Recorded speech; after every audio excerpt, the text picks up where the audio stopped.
È dal 23 febbraio scorso che i familiari non hanno più notizie di Giancarlo Antonello, 81enne di Castello di Godego, sparito dall'ospedale di Portogruaro. Da più di 10 giorni di lui nessuna traccia. L'uomo si divideva tra il comune trevigiano e il veneziano dove vive la compagna. È la figlia Barbara Antonello che ci racconta quali sono stati gli ultimi movimenti del padre, che quel giorno appunto si trovava a Pramaggiore. Cos'è successo quel mercoledì 23 febbraio? È caduto dall'albero, ha battuto la testa ed è stato portato subito in pronto soccorso.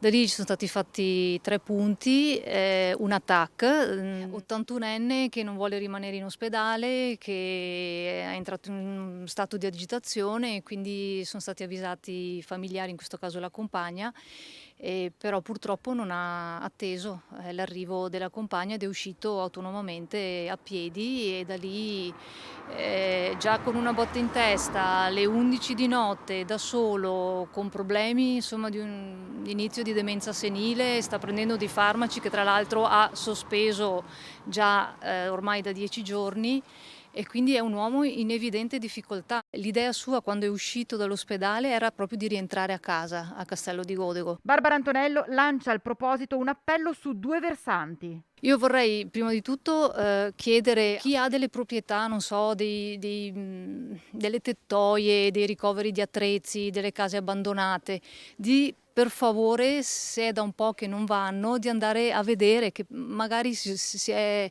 riparato lì per la notte e dall'altra parte se qualcuno l'ha visto, che gli ha dato un passaggio, che si faccia vivo. La sera in cui è scomparso indossava un paio di jeans, un giubbotto grigio chiaro su un maglione marrone ed ancora evidenti tracce delle cure riportate dopo la caduta. Essendo uscito dall'ospedale a seguito della botta in testa, almeno inizialmente, perché non so se se l'è tolta una fascia, una grossa fasciatura, o quantomeno se se l'è tolta ci avrà una cicatrice, dei punti perché si è ferito alla testa, quindi magari ho un cerotto o qualcosa del genere, insomma. La famiglia ha denunciato la scomparsa ai carabinieri ed è a loro che si può rivolgere chiunque abbia notizie di Giancarlo Antonello.